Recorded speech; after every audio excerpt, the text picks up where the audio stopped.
Hi guys, welcome to lesson 3 of learning the Caro-Kann, where we learn it together. The Caro-Kann Advanced today. This is a course by Grandmaster Erwin Lamy.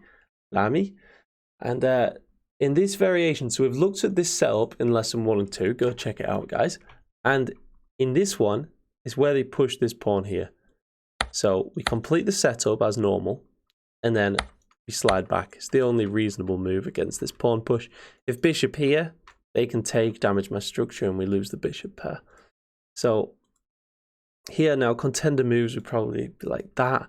But in the Caro, this is always like the pawn break that you sort of go for and try and put pressure here. Now, they're threatening to trap the bishop here. So you can play like this, but it sort of invites further expansion for white. Instead, we push out 2, and their knight does jump in here. So we just slide back again, not wanting to give up the bishop. So their best move is pushing forward here. And we go like this. We go like this to try and remove their knight. Their knight jumps here. I don't know why queen doesn't take there. Queen takes. Maybe we get something. Let me know in the comments, guys. Why do they go knight here rather than queen takes? But these lines show best moves for white. So they go here, which makes me do like a counter threat. So they're coming on this side of the board. I attack their rook. They block with a pawn, but this is always a good weakness to induce, the pushing of their f pawn.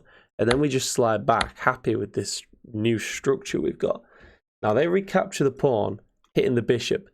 And here we don't mind giving up the bishop because we get a knight on a beautiful little outpost square there. And bishop hits knight, so we don't want to have this trade where we take away from the center, weakening our central control. Instead, we want to reinforce like this, but first we can throw in this move here, attacking this pawn. If they take, we can take with check, and we're hitting everything with the queen, although this is covered. But we threaten this anyway. They go back, and this is tempting, guys. Now, if queen takes here, it just leads to some really scary lines for black, and I think it's slightly better for white. Don't actually take this pawn, just reinforce and then take towards the center as normal. And then in this position, you can just offer a trade of the bishops, everything coming fairly tempo-y, you know.